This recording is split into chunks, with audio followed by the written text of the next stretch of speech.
Hello, I'm the Wandering Newbie, and it's time for more Record Keeper. Today, we have the FF6 event for General Leo. A light amongst the shadows.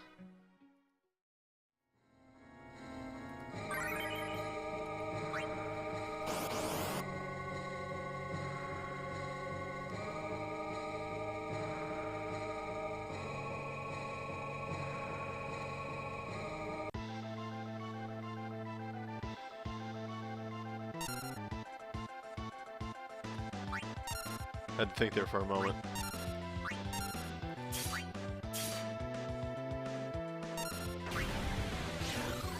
That's gonna hurt, like, a lot.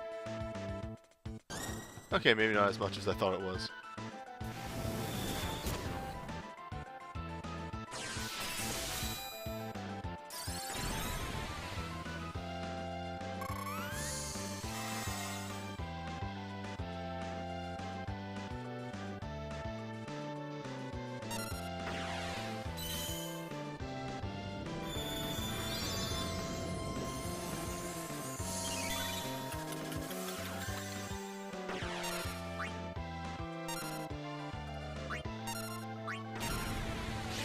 We'll see how much damage these moves do, but we may actually have to hold off just to make sure we get that slow condition.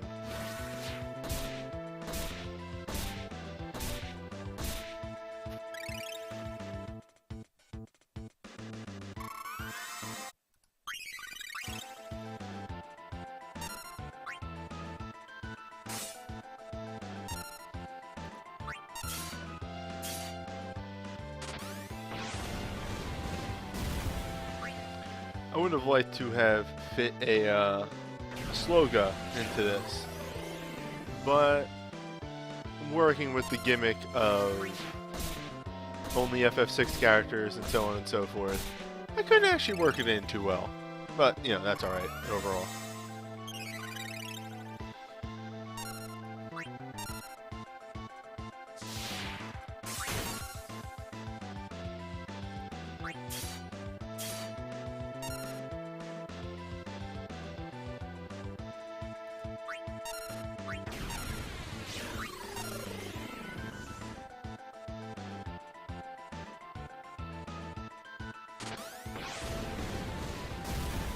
Well, we'll see what happens first. It dies or I land a slow. I think it's gonna die though. That's okay. We should be fine without all the conditions. That is actually something that the Holy Dragon can do, is dispel your characters. It's very rude, actually. Oh well.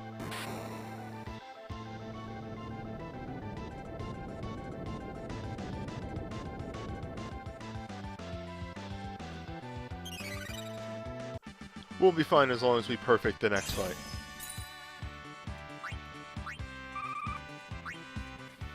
It is much easier just to bring a Sloga, though, with you.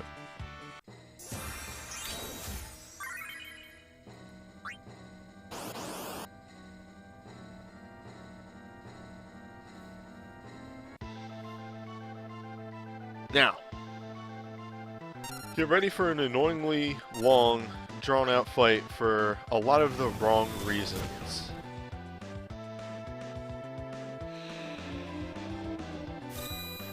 That is a move that will trigger every time we hit the Magic Master.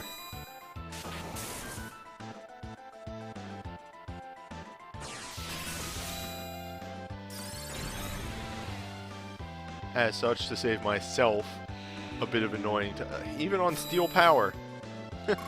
Come on.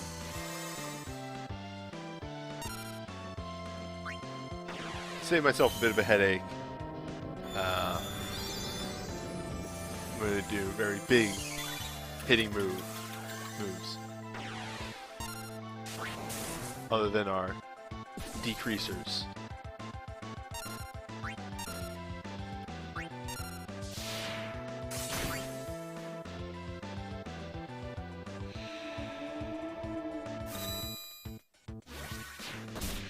Luckily, though, FF6 is a realm with a lot of 4-star weapons, which does actually give us access to some pretty good reforging options.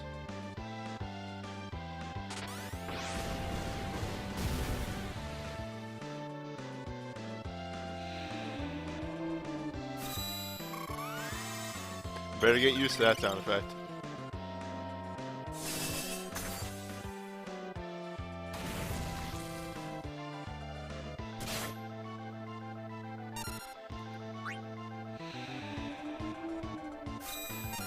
God.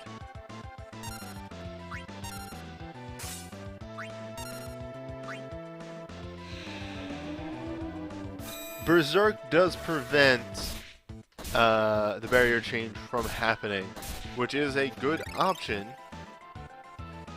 to save yourself a bit of time.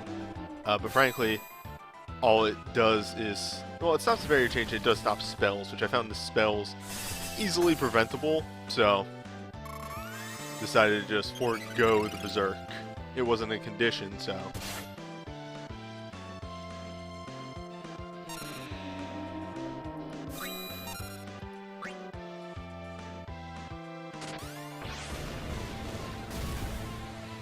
we should finish him off with this, either the Thieves' Revenge or the full charge, or full break.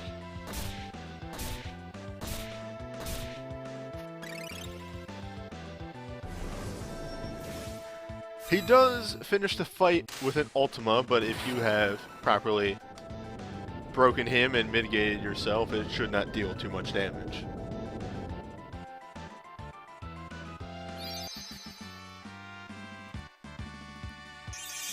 Plain and simple, fairly easy. And that should give us the champion. Nice.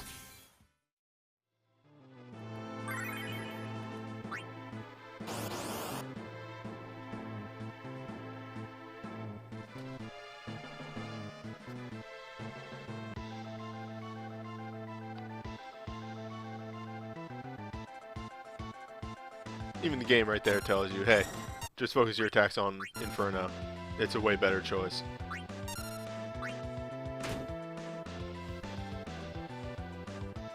Now, yeah, as you can see, the physical attacks are pretty beefy. However,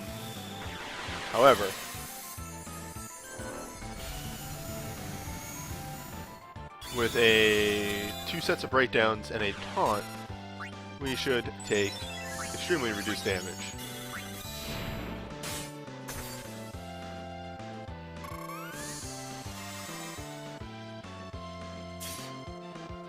Yeah, already we are seeing pretty good reduction. Although, wait, what the? Oh, I didn't actually pull off the draw fire yet. I was like, wait, I did draw fire, didn't I? Yeah, so that's the other big thing. Inferno doesn't actually have that much health. Its health pool is actually stupidly low. So rushing this boss down is actually an extreme possibility.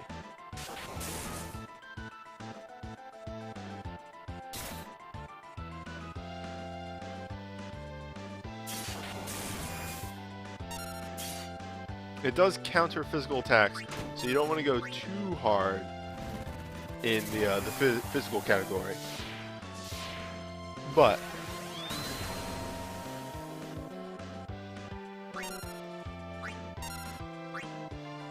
a little bit of physical damage doesn't hurt.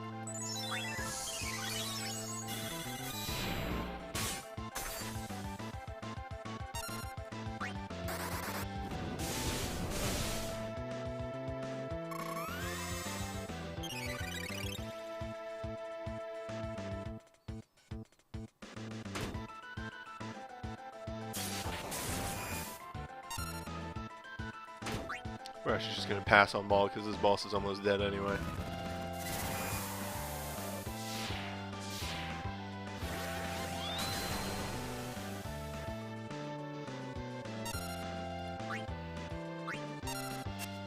So his spells get faster.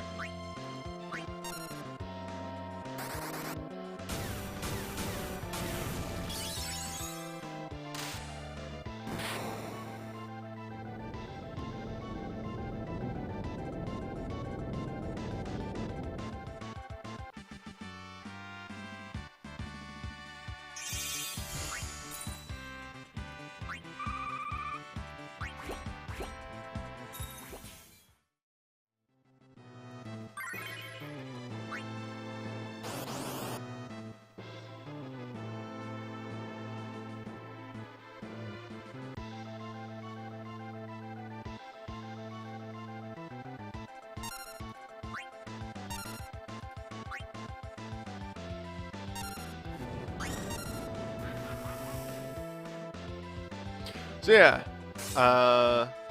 Drago here really likes casting status effects. You'll become aware of that almost immediately.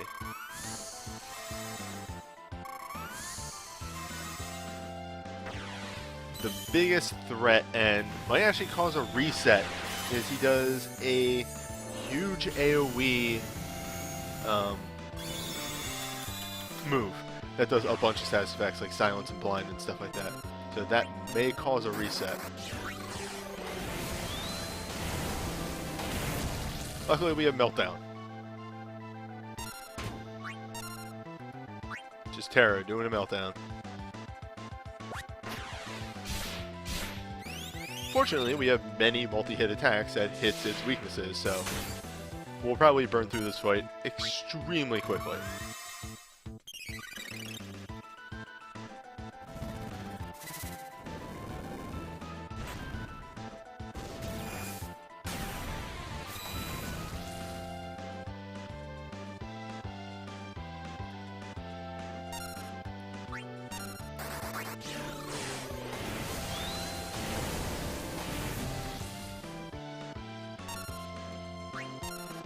I could probably actually be casting Kiraja on the boss for a little bit of extra damage, but I didn't actually think of that.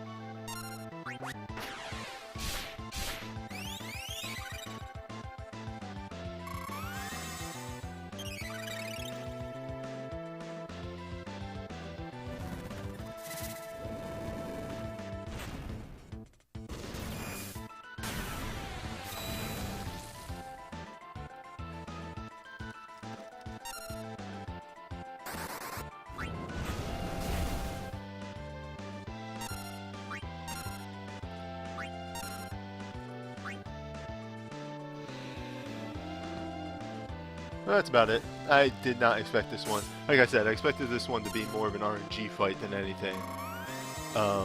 In that, either, you know, we get statused a bunch, or we don't.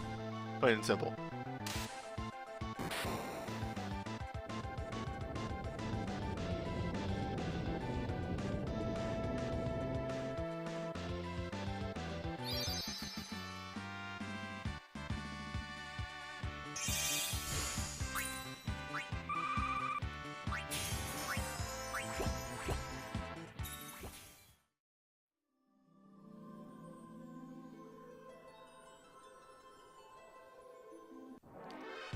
Not much we can do about that, though.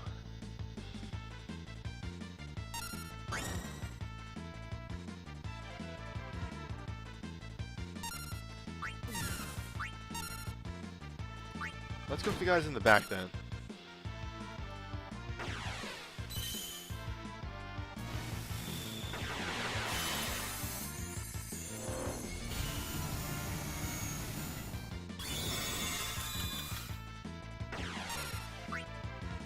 The damage is pretty unrelenting in this fight, that's for sure.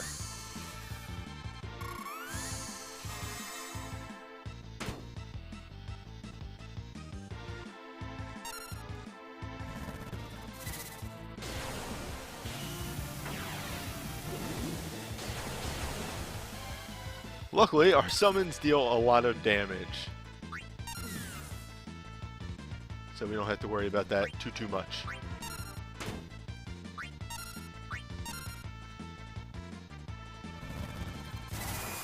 Uh-oh. Onion Knight's actually going to hit the,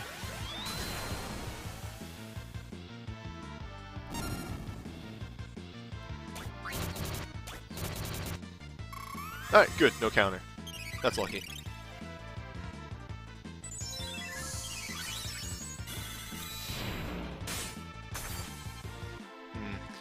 See, the one problem with this strategy is, once again, we are at the mercy of Tempo Flurry.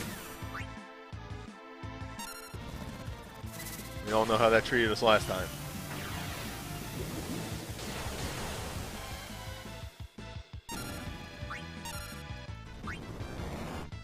Now see these guys up front? They're the ones that, still no slow. They're the ones that are resistant. So hence we are going to use non-elementals. Well, it was, but hey, I can just keep going.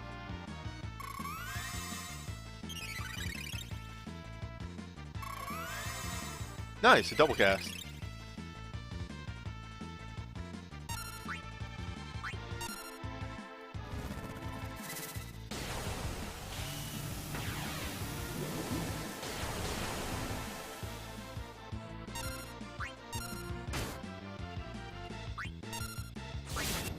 Yeah, so they start throwing out a lot of AoEs right here. Hey, okay, there's our slug.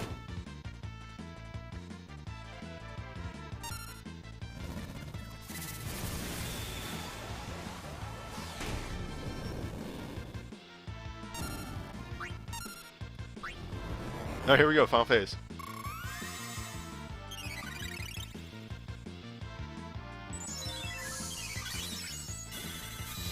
So all we gotta hope is that Krill doesn't get completely destroyed.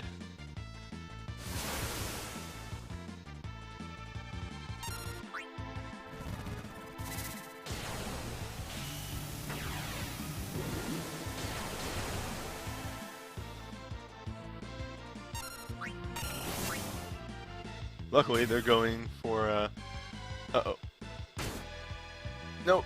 Oh, piss. Alright, this will be fine.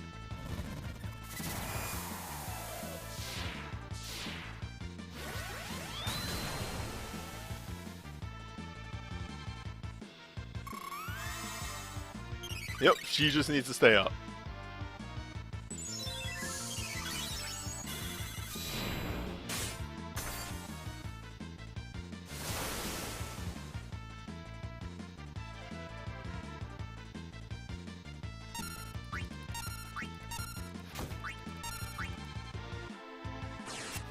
Nice, nice, nice, nice, nice.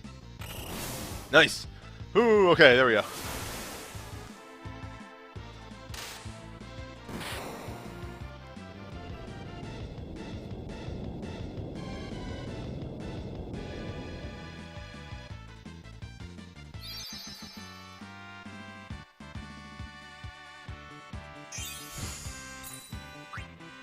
Pretty close there at the end.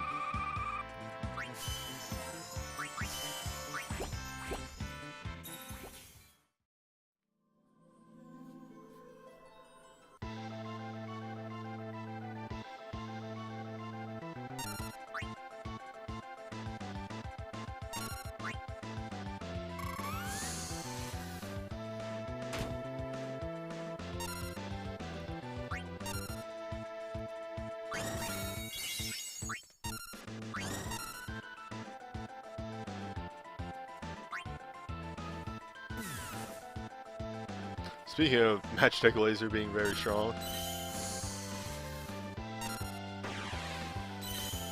mainly the boss only did use one AoE, or one physical attack, 2 physical attacks last time. The draw fire might just not have that much value.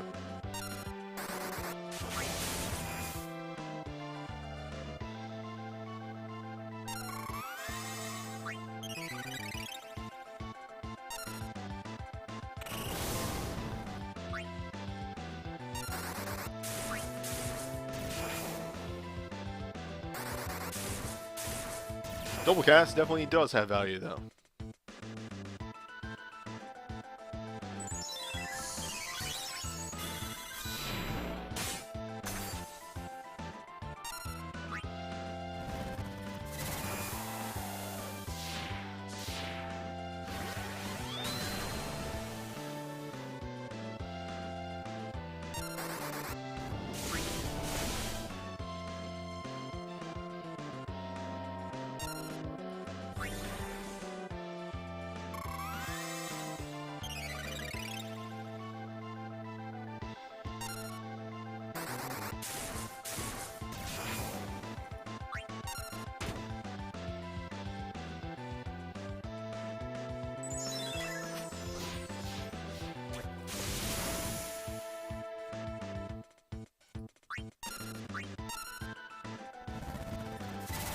We have very, what's the word I'm looking for here? our resources are limited, so we do not want to. And that is the other thing the boss can do, which is a AoE slow. Very, very annoying.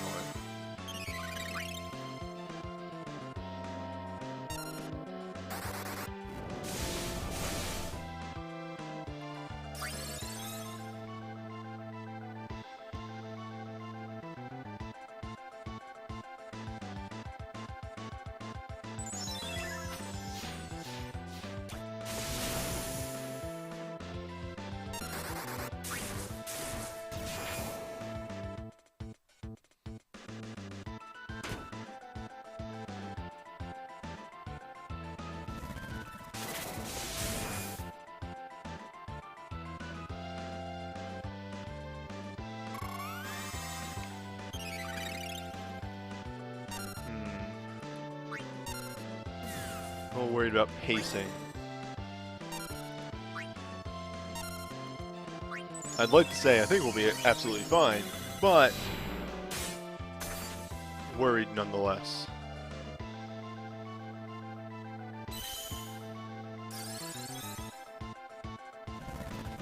Entwine kind of spells a lot of bad news for this party. I don't want to use the roaming warrior just yet.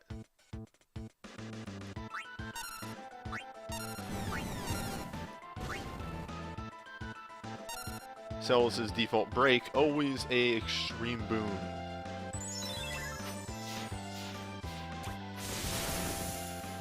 I will fit it into any magic fight as soon as I can.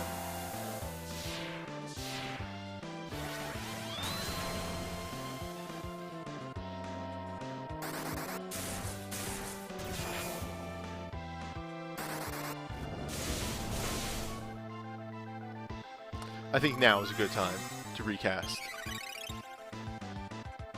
It'll get Krill more turns, and we're doing pretty okay everywhere else.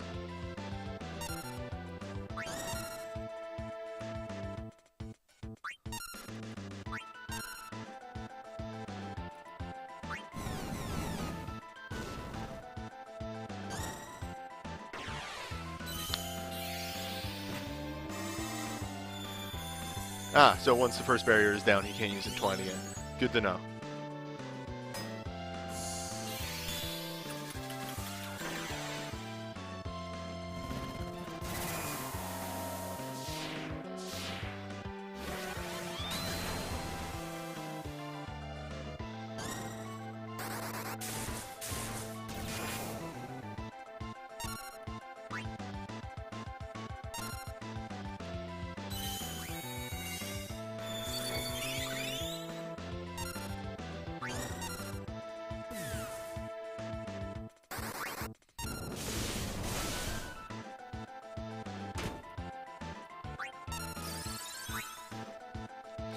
Alright. Moving into the final phase.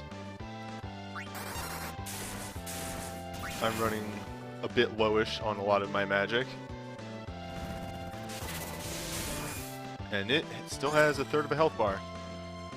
Oh boy. As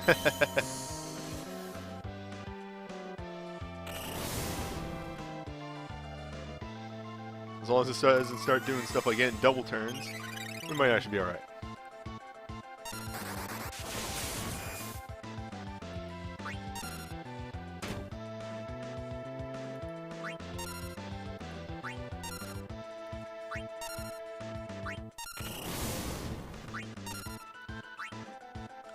I'm sorry?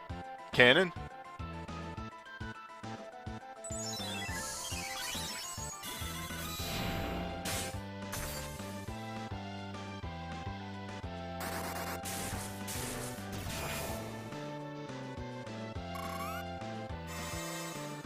Oh shit.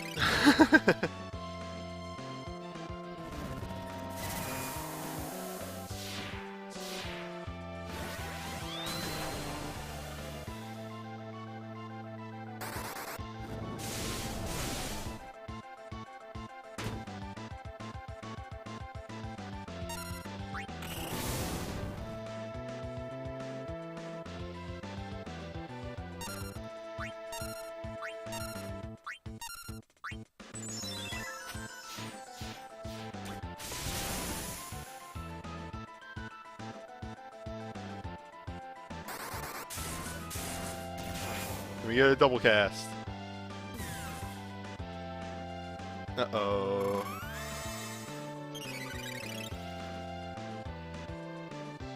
I don't know what this cannon is. I know it's not a condition, so I'm at least happy about that. But, uh-oh.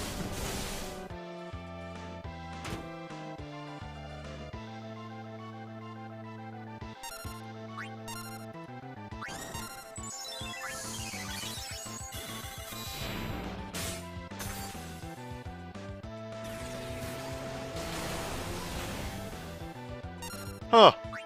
Okay, that wasn't too bad. Luckily that seems to be some sort of elemental base, so I had some protection for that.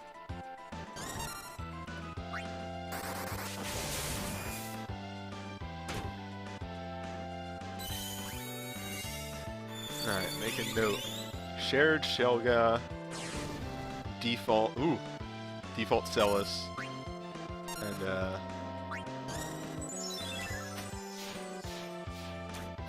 Trivia's Light. Just finish this, please.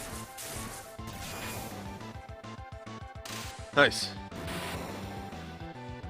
Yeah, that was extremely anticlimactic of like, oh no, countdown. That did less damage than Atomic Ray.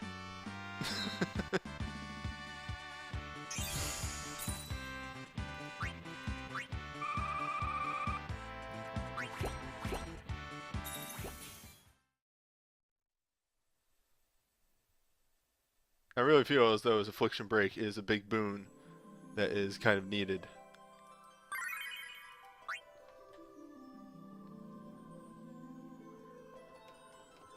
Maybe not needed. Actually, the more I think about it.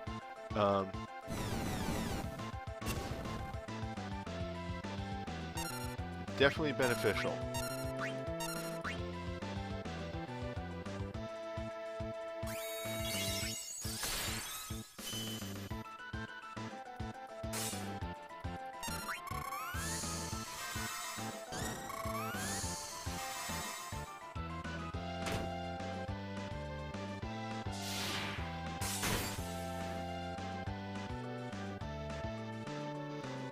Alright, we've set up.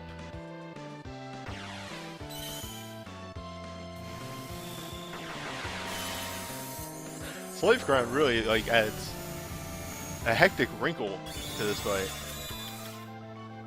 That was not expecting. Like I knew it would be somewhat of an issue. I didn't think it'd be this much of an issue.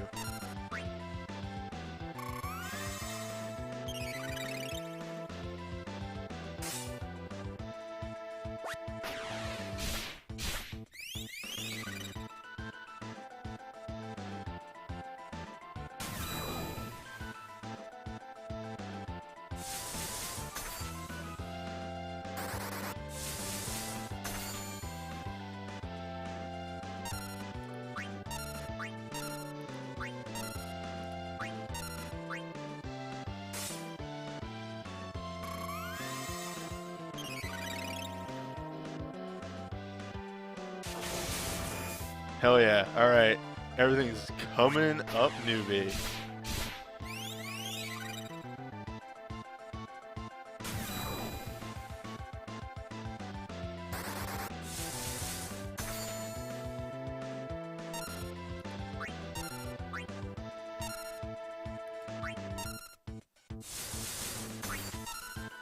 I can eat that.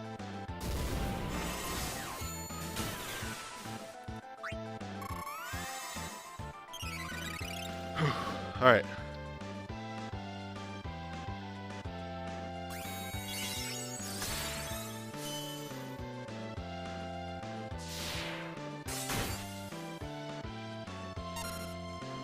At least now when he does status effects, I can be pretty sure that they won't stick.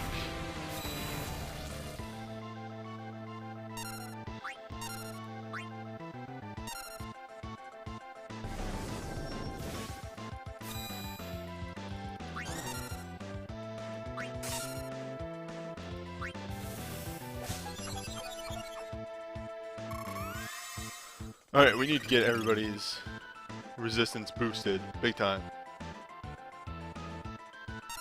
Luckily, Cells has just the move.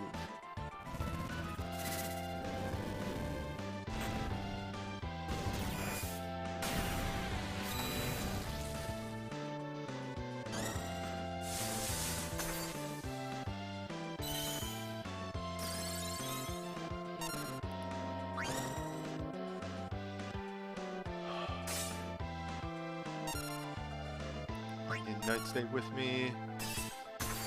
Onion Knight. Whew. Luckily, Onion Knight is huge and beefy.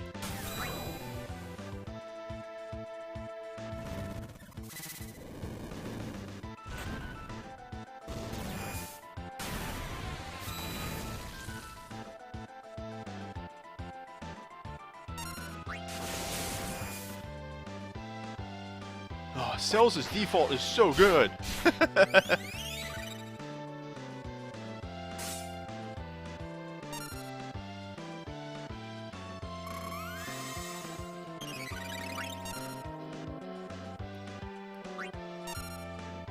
Oh, we're probably...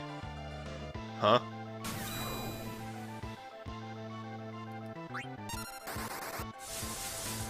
Yeah, we're out of buff.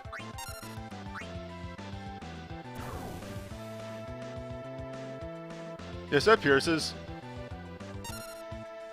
Which is scary.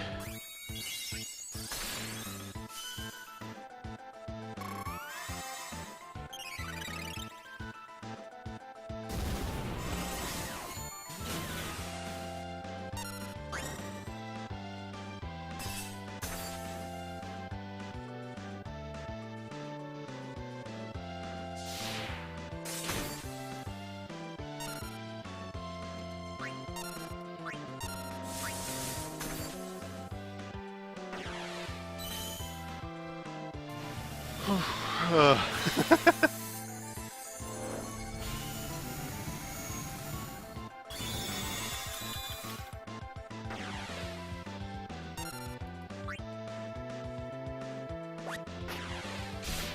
my god, did not counter crown. Oh.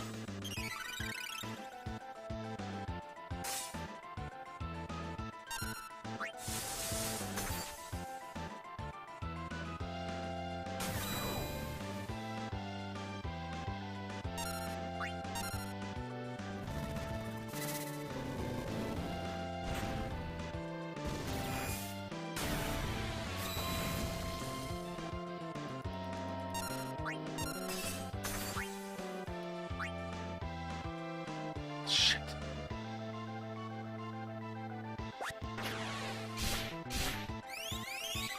This will go to the Onion Knight at the very least.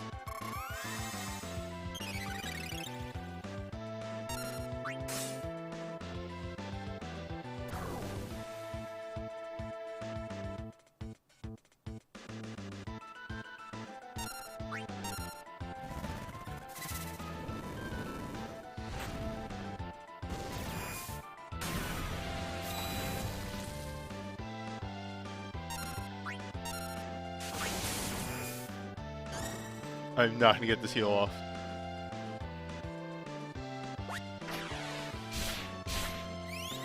Onion Knight!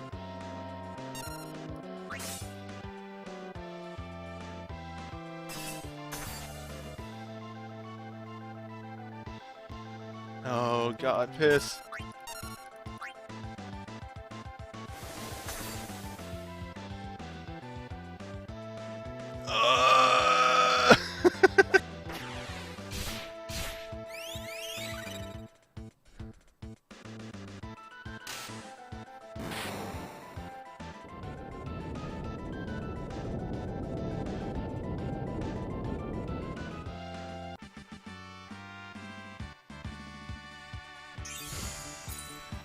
So yeah, somebody brings up in chat, I think Affliction Break made Kefka miss his buff.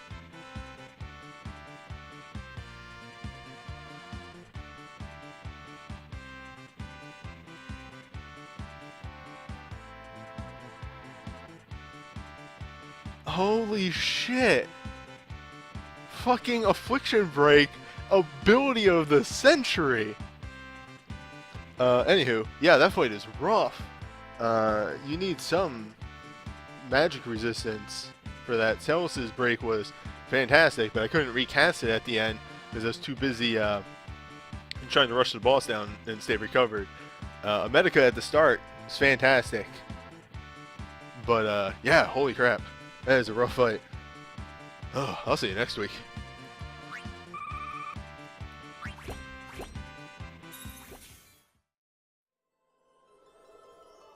Anywho, that was the FF6 event. Wow, Kefka was actually a lot rougher than I was expecting. Holy crap. Next week, we have FF7. It's another Crisis Core event. So, I'll see you then.